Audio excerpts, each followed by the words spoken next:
Hello and welcome to The Football Word. I'm Doug Hyde. This is Zach Cox. We're going to be talking about some offensive roster battles this morning on the show. I wrote about the running backs. You wrote about the wide receivers. You know, I think that we're not grasping at straws on this, but there's not a whole lot of battles here. I think that it's kind of clear cut who's going to be making the team at both positions. But there's some ways to move up and down the depth chart. So let's just start off with wide receivers right off the bat. Since you wrote about that, what are the main roster battles that you're kind of seeing this offseason, the Patriots, during OTAs, minicamp, and even into training camp and preseason? Where will these guys be battling? Well, I think running back probably has more room for upward and downward movement than wide receiver does. They're pretty set with the crew that they have, which was basically everybody from last year, with Brandon Cooks replacing Michael Floyd, which is an upgrade there. This is an incredibly deep and talented receiving core. We wrote last year that it might have been the deepest and most talented of the Patriots have had since Tom Brady's been in town. It's even better now. So I mean, at the top, I think the two starting wide receivers, if you want to call them, would be Julian Edelman and Brandon Cooks. They are the two most dynamic wideouts on this team. But then you have Chris Hogan, who's probably the best deep threat on this team, and then Malcolm Mitchell, who had a bit of an up and down. I don't want to call it inconsistent, maybe just inconsistent in the way that he was used as a rookie. Some games, inconsistent production. Yeah, some games he was a bigger part of the offense than others. But he had a great game in the Super Bowl. He should be on the rise now that he's has a year of NFL experience under his belt. The one potential, if you want to call it a roster battle, I think maybe would be Danny Amendola for the 5th spot there, but they are paying him still a fair amount of money even after he took that pay cut.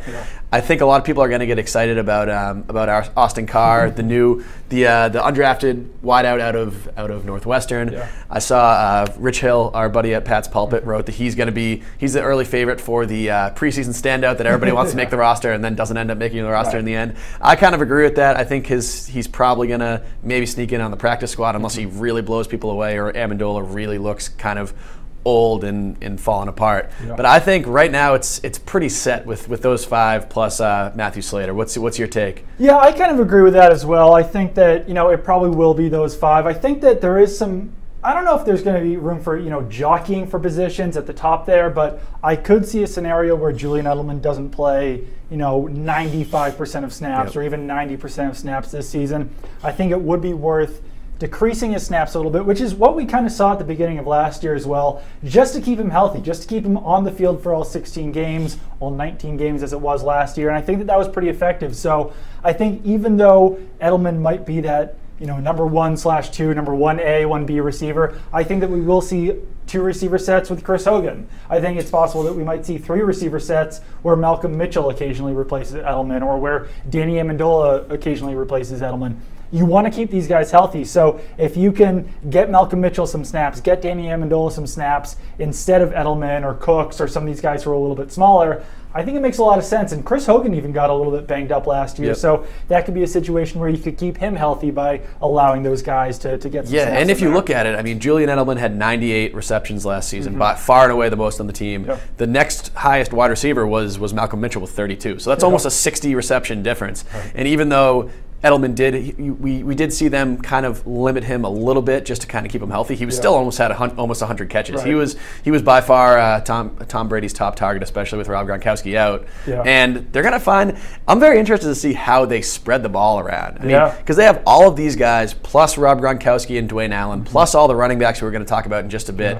It's going to be hard to imagine any Patriots receiver even coming close to 100 receptions this year. How many did Hogan have last year? He had 30. Interesting. Yeah, wow. which was not. Oh, no, he had 38. I'm sorry. Okay, so he had slightly more than Malcolm Mitchell, but even 38, you feel like he had more, especially because in the playoffs, I believe he had an extra 14 or 15, including 8 for 20 plus yards, which I think is still going to be the strength of his game. Definitely. But yeah, it's going to be very intriguing to see how Josh McDaniels really keeps all these guys, I don't want to say keep them happy because I don't think they'll get disgruntled or anything, but just keeps them all involved, spreads the ball around. Definitely. And as far as Austin Carr goes, obviously, like you said, and like Rich Hill said, everybody said, he's going to get a lot of people excited because, he looks the part of the Edelman or the Amendola or the Wes Welker, but we have seen plenty of guys come into this offense expecting to be that next great slot receiver, and it just doesn't really work out. TJ Moe a few years ago was supposed to be that hotshot guy out of Iowa. That never worked out. The Patriots drafted Jeremy Ebert out of, I believe it was Northwestern, same school that Austin Carr went to, and that never worked out either. So I think at this point, I wouldn't even say expect these guys to make the practice squad. Let's just see how they look during OTAs, during minicamp. We'll report back to it as to how he looks. If he does look good, then yeah, he probably will catch on with the practice squad, because he's not a guy who was, super sought after, it seemed like, as far as undrafted free agency went. He wasn't a guy who got a $100,000 signing bonus. So he's a guy that they might be able to actually sneak onto the practice squad once training camp's over. But yeah, as far as spreading the ball around, I think that Brandon Cooks will probably want to be very involved. He seemed to want to get involved quite a lot in New Orleans. So he's a guy that you might have to keep a little bit more happy than guys like Julian Edelman and these guys who have been in the system for a while. Even a guy like Chris Hogan, and he only had 38 catches last year. He's a guy who's used to being a third receiver. So him going back down to being a third receiver this year, I don't think that's going to bother him that much. I think it's going to be more par for the course for him than for him to be taking a step back in this offense. That is true, and we did hear a lot about some rumblings about Brandon Cooks not being particularly happy with how he was used near the tail end of his Saints career. So that will definitely be something to watch. It was something that it seemed like he kind of blamed it on his agent, or his agent took the blame for it, but I mean, we'll take a wait and see approach. Yeah, a little something there. So yeah, absolutely. As far as running back goes, I wrote about the running back. So basically, how it breaks down is that the three locks for the roster are Mike Gillislee, Rex Burkhead, and James White. Just because of their contracts, they're all making over $3 million. Or James White isn't yet, but he's got that $4.8 million guarantee. So those guys, you might as well say, are locks. In case unless anything insane happens, those guys are making the roster.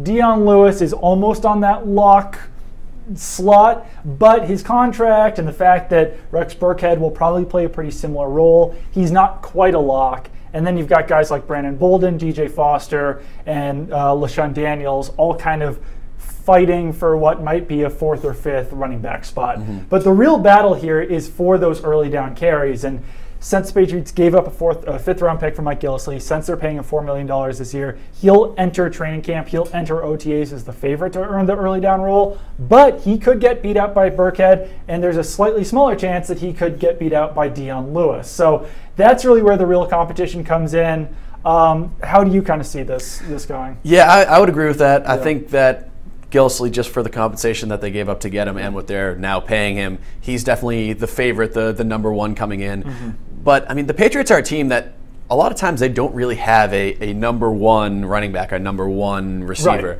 They could have 1 week where Mike Gillislee is the guy and you just see Rex Burkhead playing on special teams. Then you could see the next week where Rex Burkhead has 25 carries. I definitely think because these guys, their skill sets are different enough that they don't really have two redundant backs in this stable. Obviously, James White's more of a pass catching back. Rex Burkhead can do that as well. Dion Lewis can do that as well.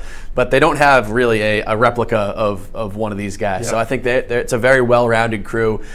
I think those four that you mentioned are obviously the favorites to make the roster. I think you could end up seeing Brandon Bolden maybe get the axe here if Mike Gillislee takes the reins of the top back, so to speak, enough that you can use Rex Burkhead more on special teams. But this is going to be interesting to watch too, because there are and also, I mean, DJ Foster, he's obviously a guy that the Patriots like, or else they wouldn't have kept him on the active roster all last year. But now it doesn't look like there's really much room for him. No, I think that's a situation where you see Foster and probably Daniels much better chance that they land on the practice squad than the active roster, just because, I mean, I think that we were looking at Foster last year as, okay, maybe he potentially could be the third down back in the offense. That was before, because Dion Lewis was out for half the season. Exactly, and that was before James White signed his contract extension. So if we were entering a scenario where James White was entering the last year of his contract, then you might have to keep DJ Foster around in case you can't re-sign White. But now that White's re-signed for the extra 3 years, Foster doesn't have a clear-cut path to become that third down back. So he would only be the backup here. And as far as this year goes, they've already got Burkhead to be a backup. They've already got Dion Lewis to be a backup. And the only reason I don't throw Dion Lewis into that mix for the starting early down role he's just too small and too injury prone at this point. He's been playing since 2011, and I believe he's played 38 of a possible 96 games, which is, I mean, you just can't count on that player. If he's on the field, great, but he's not usually on the field. I mean, even his 2 seasons with the Patriots, he's played in exactly half the games, I believe, because he missed the second half of his first season and then the first half of his second season. And then he got hurt again in the Super Bowl. So he's not a guy that you can count on to be reliable and be there every week. I would also say, not to be too harsh, but he didn't look like quite the same player last year as he did in 2015. Just when he was healthy, when he was on the field, he wasn't quite as explosive. He wasn't quite as agile out there. It's certainly possible that was just because he was still recovering from that knee injury. Maybe this year we'll see him be that explosive back. But the smart move with Lewis is to make him be that change of pace back, both as a pass catcher and as a ball carrier for the Patriots, because when he's on the field, pretty much anything can happen. I think that's a good way to keep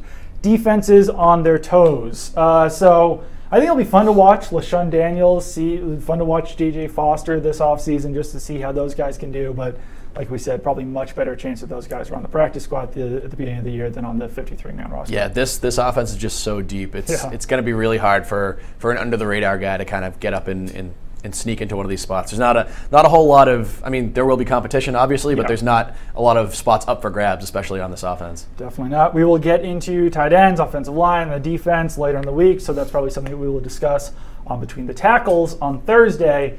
But a lot of the Patriots attended the Kentucky Derby this weekend. I think that it was just further proof of how much Tom Brady hates Jimmy Garoppolo. He really does. You see those smiles when they're standing next to each other? There's something there. You can definitely tell they're fake. Yeah. No, obviously we're kidding. Obviously it was cool to see the full quarterback trio, the Wolfpack as they call themselves, make the trip down there to Churchill Downs. I was impressed with Jacoby Brissett. Dude can dress. He's got some nice hats. He's got a pink suit jacket. He was loving life. I mean, I love if you don't follow Jacoby Brissett on Instagram, you probably should, because he's just a happy guy. You can tell he's just loving life right now, as you should. I mean, entering your second year in the NFL, already have a Super Bowl ring, hanging out with Tom Brady at the Kentucky Derby. Could be doing a lot worse. Not a bad time. I think that was a pretty big moment for Jacoby and Jimmy there to get that invite to the Kentucky Derby, because it's usually, it's a pretty exclusive club. Julian Edelman's always there, Wes Welker's always there, Danny Amendola is always kind of in that crew, but for Jimmy and Jacoby to get that invite, we bring up the Tom hating Jimmy thing because at the beginning of last year's training camp, that was kind of what radio hosts were trying to drum up controversy of saying that, do Tom and Jimmy hate each other? I think it's abundantly clear at this point. The amount of times that we've seen them smiling and happy together on the sideline in pictures, the fact that they went to the Kentucky Derby together, these guys are friends. It might not be juicy, it might not be interesting, but these guys do get along. It might not be quite as tight as Tom Brady and Drew Bledsoe when they were, coming up in 2000, 2001. But, I mean, when a guy gets an invite to the Kentucky Derby, I think that there's not too much hatred there in the quarterback room. No, I wouldn't say so. They seem like they're in a pretty good spot right now, even though, I mean, Jimmy Garoppolo, this can't be the best situation for him career-wise, but, I mean, he seems to be making the best of it. And it is only getting more interesting as far as, I mean, there's not a quarterback competition there, but the fact that Jimmy Garoppolo is back for another year, the fact that they're going to have to do something with him next year, whether that's franchise tag, sign him to a contract extension, or trade him, I mean, it could be an awkward situation, but I think that this proves that they're kind of making the best of it, which is good. It seems like they're kind of on the same page, and I think Brady has to know, too, this season that if there's no signs saying that he will, but if he slips, if he has a 2 or 3 game span where he's not himself, the rumblings are going to get stronger and stronger and stronger. So I think they all know. I feel like it's a healthy competition between the two of them right now. Obviously, we don't know exactly what the interaction between them are. Only the two of them and their friends know that. But yeah, it seems like there's no animosity. Yeah, I don't think that Tom Brady will start eating dairy or tomatoes or green peppers or mushrooms or any of those horrible things that we put into our body that Tom Brady's not willing to. I don't think he's going to start doing that just yet. He's not going to give up. I think, if anything, his preparation will only get stronger this year because Jimmy Garoppolo is still around. So I think that will do it for this week's episode of Football Word. Like I said, tune in Thursday for Between the Tackles. Keep it on NESN.com. We will be going over roster battles all week. And in just over 2 weeks, we will be able to get our first glimpse of organized team activities. Yep, it's exciting. That will be very fun. That will be a good chance to look at running backs, look at wide receivers, look at cornerbacks and safeties. Not a great time to look at the trenches because these guys aren't wearing pads, but we'll certainly give you all the information that you need to know about these skill position players here on the Patriots. So that will do it for the Football Word.